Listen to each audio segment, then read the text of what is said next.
single parenting. But for parents who are a couple, we've often heard somebody saying it's the job of the wife alone, the job of the husband alone.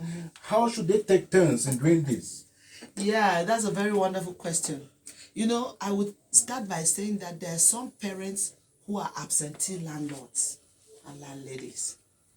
Let me start with the father. There are some fathers who wake up in the morning when the children are still sleeping. They go out, they go to work, or they wake up in the morning when the children have already gone to work. Then they go out. After work, they go drinking, and then they come back when the children have slept. So the children do not even know their fathers. The children see their father as a stranger. And some parents, some fathers are very wild. They're so wild that when the car stops at the door or they hear the footsteps of the father, the children are running away. It's like a cat and a rat. And then some fathers are never discussing even with their wives. They cannot sit on the same table to eat. They don't greet even good morning or good afternoon. They're like two people living under one roof, not like a couple. This I say is because it doesn't train the children to grow up like the children want to be. That's right. It doesn't build the children to know that that there is force in unity. So those parents, those fathers, especially who are absentee landlords, you're killing your children. Why? Because if you are never there, how do you expect your boy child to know how men should behave in their homes when he grows up? How do you guide your boy child? When a child is good, it is the father's child. When a child is bad, the father say, "Oh, this is the mother's child. This your child. I don't know where you got this child." But if you look critically, the mother is the one who spoils the child. Because most mothers do not really the fathers are the ones, the fathers are the ones who spoil the child. Can you say that again? Were you referring to mothers or fathers? I mean fathers. I mean the fathers. Most fathers, I'm sorry to say this, spoil the children because they are absent, and then some of them scold their wives in front of the children. Then they belittle their wives and they make their wives to think that, make the children to think that their mothers are no people. Some of them, when a mother corrects the child, they come and scold the mother. So most parents, fathers, most of them unconsciously spoil the children. That's right. And I'm calling on them, on fathers, to know that they have a role. If being in a couple was not important, God wouldn't have instituted marriage. God wouldn't have created woman, and God wouldn't have said that we should deliver children.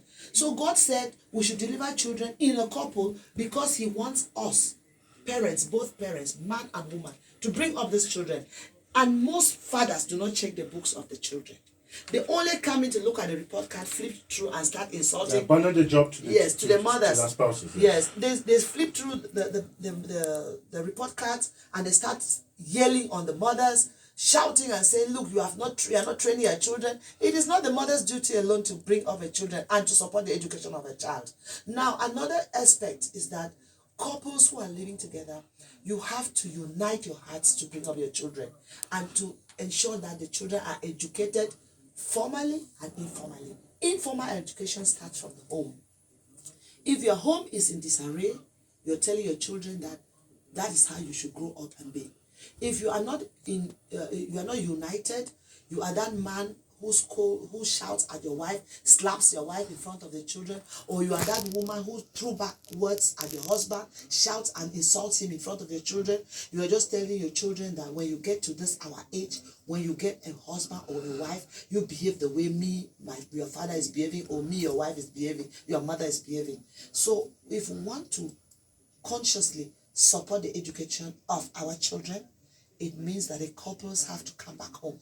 That's right. The couples have to become real couples, not two people living under one roof. Now, what about attending school activities like PTAs? Yes. Some parents don't attend PTAs. In fact, some parents don't attend, and some parents think that is a mother's duty.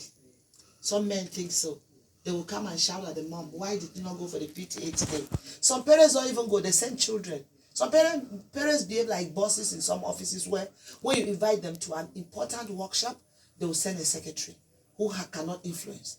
That is exactly what we do at home. When you send a child, a sibling, to go and watch a sibling, what can a sibling say in that school that can affect the school life of that child? So we parents, let us create time. There is a saying that failure to plan means you have planned to fail.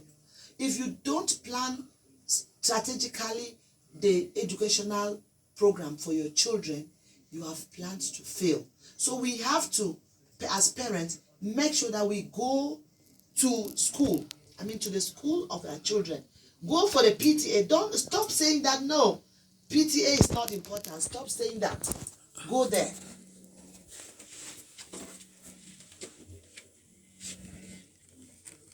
It's our alarm clock. Sorry. Now, when we talk about parents' role in the education of children, the education we're talking about is not just this formal classroom education. Exactly. Education of children is also a complementary activity. Apart from classroom learning, there's a lot of education that takes place at home, not just education about subjects like mathematics, English language, biology, chemistry, but education how to grow up as a responsible human being. That's what I call informal education. And what should parents be doing about that? Informal education, functional education is very important. I don't know, Charles, if you often hear people say that somebody's an educated fool. That's right. Yeah, because if you are so educated, so literate, and you don't have functional education, you are an educated fool. They say common sense is not common. That is to buttress the importance of functional education, of informal education. If you train, you think that you can pay millions and put your children in a boarding school, in a well-reputed boarding school, and you leave them there, I bet you, Charles, your children will grow up with the ideas of other people, and at the end of the day, you will see strangers in your children. Whereas, if you send your children to these schools, and during holidays, you concentrate to bring the functional part of these children by teaching, by word of mouth, and also by action. That's right. Most of us parents tell our children to do what we say, not what we do. Because we say examples. Yes, we say something else and we act something else. We must be examples. There's a saying in my dialect that you cannot harbor a chicken and want it to give you birds that are of ducklings. That's right. If you want chickens, if you want ducklings, bring ducklings. Therefore, if you have your children and you do not give them the exemplary attitude that you want them to have in future, you expect them to be exemplary people, you will not have. I would come back to say, our country today, in Cameroon today, when you go into I'm sorry to say this, but it's important, when you go into the civil service, you will see that many offices, work is not really done. This is not because the civil service is not supposed to be productive. Yes, and also not because there are no rules and regulations. It is because of our upbringing. It is because of our background. It is because of our socialization. We have been socialized in Cameroon to be consumers, not producers. And so if you want your children to be producers, socialize them to be producers.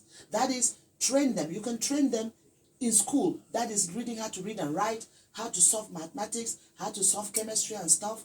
And then at home, you teach them how to develop skills development. Teach them how to manage homes, teach them how to manage themselves, teach them how to look good, teach them how to relate with people, communication skills, how to deal with stress, how to deal with people, how to organize, how to cook, come on. How to even manage time. Exactly. Time management is a problem, right? Teach them those things, and then you enjoy your children, and then you enjoy the country where they're living.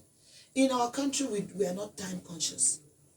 We are not time conscious. If we are time conscious, I myself, I would not have come late. Yes, because, okay, I came late because somebody my driver caused me to come late. If all of us are time conscious, we will be able to do things properly. If we are job conscious, we'll be able to do our jobs. We spend 8 hours at work, not 8 hours of work. And this goes back home. What is the family, Charles? The family is the smallest unit of the society. Therefore, give me strong families and give me a good society. If families are not united, they are not strong, they are not building virtues into children, I know that the society is a bad society. What you're saying is that the responsible and upright citizens we are starts from the home. Family. Yes, from home. So the parents have a lot of responsibility in Exactly. bringing up responsible citizens. Yes, I do Facebook lives on how to bring up our children always. And what I always tell people is be an example. Be an example. Don't be a monster to your children and then you think that you'll build children who are beautiful, who have beautiful characters, who are soft and who are good. If you are a monster to your children, you are building monsters. If you are sweet and soft to your children, you are building sweet and soft people. If you are a productive parent, you are building productive human beings. If you are rude, you are building rude people. If you are a woman who says 10 words before your husband says one, you are building people who will do that. If you are a man who comes in and shouts, you buy a TV and you don't want children to watch it, when you are sitting in the sitting room, the children have to rush in. Then you are building people to be like that in future. When usually we hear some people make comments to the fact that this child lacks home training. What are they referring to? Of course, to the training that is supposed to be given by the parents, to functional training, to informal learning, to that building, that those building blocks. That's right. That must come from home. They are lacking in most people's lives. That is why, yes, there are many virtues. There's respect, humility. There is being truthful, justice. Justice is started from home. If you're that mother who buys textbooks for your children, and the children who are living with you who are not your children, you don't buy textbooks for them, you are training your child that tomorrow discriminate. There should be no justice in your system. But if you are that mother who cooks food and serves the same to all children, you provide everything to all children the same, you are teaching all those children that justice is very important. So building blocks start from home. If you cannot put building blocks from home, a bad foundation marks a bad house. The Bible says is that if you build your house on sand, it will fall when the wind comes. Therefore, if we want to build a good society in Cameroon or in Africa or in the world, a beautiful world, it will come from our families. Families where we are passing on the gift of virtues that are good, humility, love, peace building. And what is peace building? Doing those little things that make where you live a better place, makes it happy for people. So when you are pushing on the education of your children and providing them positive and good education, you are doing peace building, because you are building people who will be better people too. And what we are saying is that the education children receive in school is just a little part of the education that they should receive. It's not enough. That the greater part of the education should be at home. Charles, you see, if you are critical like me, you see professors who are not formally educated. Who are formally educated but informally not educated. You see professors who know all the book, but when you come to common things, common sense is not common. So, education in school alone is not education. Education becomes education when a child has both formal and informal education. When a child does functional and infunctional education. When a child is built in the home, in the society, and in school.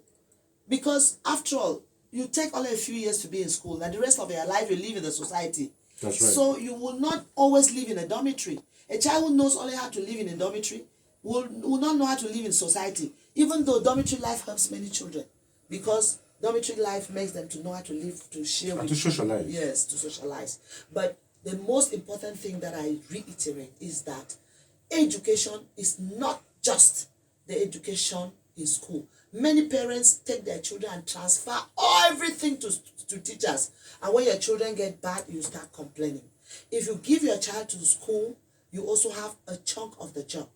You have to teach your child to come up to be a good and responsible citizen, a good and responsible family member, a family member who thinks of others. We must stop ego. And we can only suppress, because all of us do have ego, we can only suppress ego if we start from bringing up our children with that notion of stopping egocentric tendencies. And that means you train your child with basic things that are livelihood, life training. Life survival skills. Yes, life survival skills development. You need these things to make the society a better place. If you give only educated people, I bet you you have spoiled the world. Mrs. Tila Commission Dichia, Executive Director of Gender Empowerment and Development. Thank you for finding the time to join us in the program today. Thank you so much. Thank you, Charles. The pleasure is always mine.